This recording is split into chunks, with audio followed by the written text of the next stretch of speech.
سیدنا محمد صلی اللہ علیہ وسلم وعلى آلہ وصحبہ إلى يوم الدین، اما بعد۔ فاعوذ باللہ من الشیطان الرجیم، بسم اللہ الرحمن الرحیم۔ ما يلفظ من قول إلا لديه رقیب عتید۔ ويقول النبي صلى الله عليه وسلم حينما قال رجل أوصيني يا رسول الله فقال أمسك لسانك۔ صدق الله ورسوله الكريم۔ درود پاک پڑھیں، اللہم صلی علی سیدنا مولانا محمد وسلم، صلو علیہ وسلم علیہ یا رسول اللہ یا حبیب اللہ۔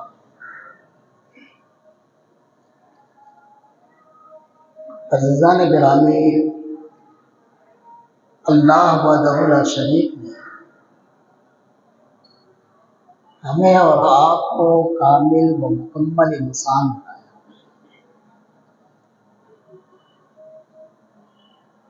جو تقاضے تھے وہ سارے تقاضوں کو اللہ نے ہمارے لیے اور آپ کے لیے پوری فرما دی۔ انسان کو ضرورت ہے ہاتھ کے لیے، ہاتھ کا، تاکہ وہ کسی چیز کو پکڑ سکے، تو اللہ نے آپ کو ہاتھ بھی عطا فرمایا۔ آپ کو ضرورت ہے آنکھ کی، تاکہ آپ دیکھ سکے، مشاہدہ کر سکے دنیا کے اشیاء کا، تو اللہ تعالیٰ نے آپ کو آنکھ بھی عطا فرمائی، دل عطا فرمایا، پیر عطا فرمایا، سر عطا کیا، ہر کچھ عطا کیا۔ مگر جب حفاظت کی باری آئی،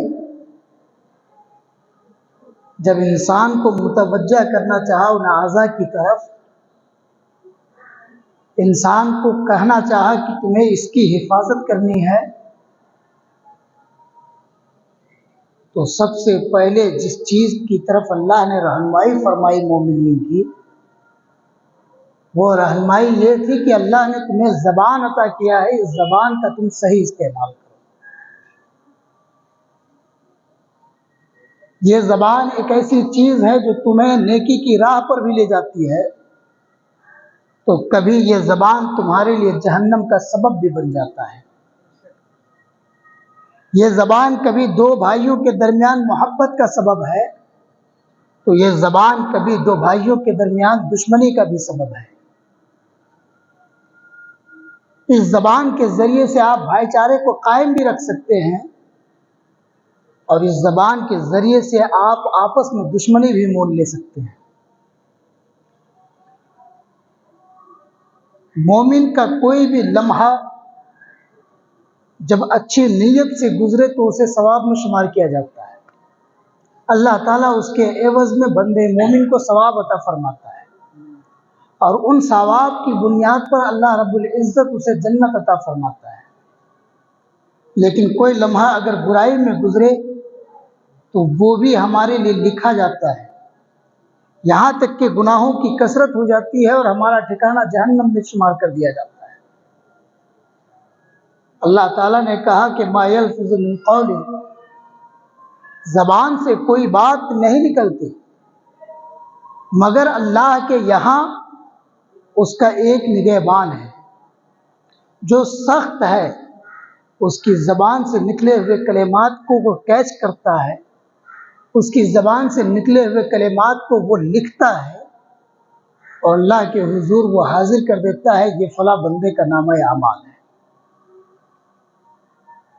میں اس زبان کی اہمیت اور آگے بڑھ کر بتاتا چلوں۔ ایک صاحب رسول اکرم صلی اللہ علیہ وسلم کی بارگاہ میں حاضر ہوتے ہیں اور کہتے ہیں، یا رسول اللہ، آپ مجھے وصیت کریں تاکہ میں آپ کی وصیت پر عمل کر کے راہ خیر پہ چل پڑوں۔ اللہ کے رسول صلی اللہ علیہ وسلم نے فرمایا امسک لسانک، تو کچھ مت کر، تو اپنی زبان کو روک لے، تو بہت زیادہ بولتا ہے، اپنے بولنے میں کنٹرول کر۔ تو جب بولتا ہے تو اپنے کلمات کے اختیار میں، اپنے کلمات کو چننے میں کنٹرول کر، کہیں تیرے زبان سے ایسے کلمات نہ نکلے جو تیرے اعمال کو تہو تہگ کر دیں، تیرے زبان سے کہیں ایسے کلمات نہ نکل جائیں تو جو تمہارے اعمال کو برباد کر دیں۔ اس زبان پر کنٹرول رکھ۔ سیدنا معاذ رضی اللہ تعالیٰ عنہ کو اللہ کے رسول صلی اللہ علیہ وسلم ہمیشہ کچھ نہ کچھ سکھایا کرتے تھے۔ ایسے ہی ایک وقت تھا، سیدنا معاذ رضی اللہ تعالیٰ عنہ کی زبان کو پکڑ لیا رسول ہاشمی نے اور کہا اے معاذ، تو اپنے اس زبان کی حفاظت کر، کیونکہ یہ تمہارے لیے ہلاکت کا سبب ہوگا۔ سیدنا معاذ نے اللہ کے رسول صلی اللہ علیہ وسلم سے فرمایا کہ اے اللہ کے رسول، کیا میں اپنی زبان کی وجہ سے تہو تہگ کیا جاؤں گا؟ کیا میں اپنی زبان کی وجہ سے برا بن جاتا ہوں؟ جتنا پوچھنا تھا اللہ کے رسول صلی اللہ علیہ وسلم نے سیدنا معاذ بن جبل رضی اللہ تعالیٰ عنہ کے بھولے پن کو دیکھتے ہوئے فرمایا تھا سَتُلَتْكَ أُمُّكَ یا معاذ، تیری کیفیت تو یہ ہے کہ تیرے بھولے پن کو دیکھ کر کے تیری ماں بھی رو جائے۔ کیا تم نے یہ نہیں دیکھا کہ انسان اپنی زبان کی بنیاد پر جہنم میں اوندھے منہ ڈالے جاتے ہیں؟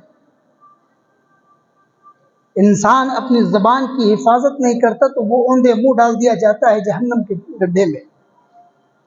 اس کی ایک نظیر میں پیش کر دوں جس کی تخریج امام ابو داؤد نے اپنی کتاب کے اندر کی ہے۔ فرمایا رسول ہاشمی صلی اللہ علیہ وسلم نے کہ بنو اسرائیل میں دو شخص تھے، آپس میں دونوں بھائی تھے۔ ان میں سے ایک عابد شخص تھا جو نمازوں کی پابندی کیا کرتا تھا، اللہ وحدہ لا شریک کی طاعت و بندگی میں اپنی زندگی گزارا کرتا تھا، اور ایک دوسرا بھائی تھا جو عاصی تھا، جو گنہگار تھا، نافرمان تھا اللہ وحدہ لا شریک کا۔ اب یہ جو شخص نیکوکار تھا وہ ہمیشہ اپنے بھائی کو نیکی کی دعوت دیتا، ہمیشہ اسے نیکی کی دعوت دیتا۔ ایک دن دیا، 2 دن دیا، 3 دن دیا۔ آپ کو معلوم ہونا چاہیے کہ ماسبق جمعے میں ہم نے الامر بالمعروف والنہی عن المنکر کے حوالے سے گفتگو کی تھی۔